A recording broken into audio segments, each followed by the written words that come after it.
Ubus na ang tsansa ni Chot Reyes at tila masasabo na naman ang paulit-ulit sa SBP sa muling pagkakatalo ng Gilas Pilipinas natin sa kanilang pangalawang laban sa FIBA World Cup kontra nga po sa koponan ng Angola. Well guys, alam kong kinabahan ka at nainis ka sa naging laban kahapon. Hindi dahil sa ating mga player bagkos na ginawang rotasyon ni Chot Reyes, no? First 5 walang nagbago, hindi man lang binago ni Chot Reyes ang hindi naging effective na lineup niya sa Dominican Republic. Ganun pa rin ang ginawa niyang lineup pagdating naman sa laban sa koponan ng Angola. First half nakita natin talagang di kita ng score, nakalamang pa nga tayo, no, kahit papaano, pero hindi po yun na maintain ng Gilas Pilipinas.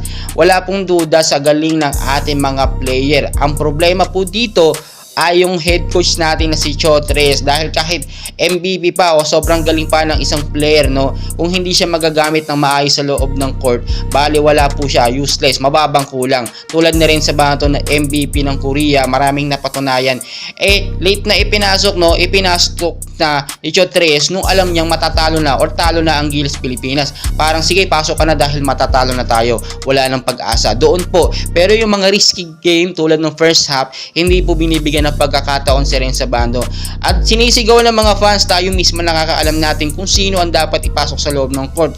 Si Kai Sotto, medyo malamya, alam natin niya, walang duda dyan. Pero kapag ka nasa loob ng court yan, marami nagagawa po na very unexpected na hindi po natin inaasahan. So dapat nabigyan ng mas mahabang playing time si Kai Sotto sa loob ng court. Si JC naman, no, nakita nyo wala sa kondisyon ng kanyang mga kamay dito sa first half at talagang nahirapan siya tumira ng mga tres, madaming sablay. Pero dapat pagka ganoon ay ginagawan agad ng substitute player nitong si Coach Chot Reyes or pinasok sana si CJ Perez, which is nasa kondisyon ng mga kamay. Kapag gaganyan kasing wala sa kondisyon ng player, dapat sub agad, palitan muna at ipagpahingahin at ibalik na lang sa second half, no?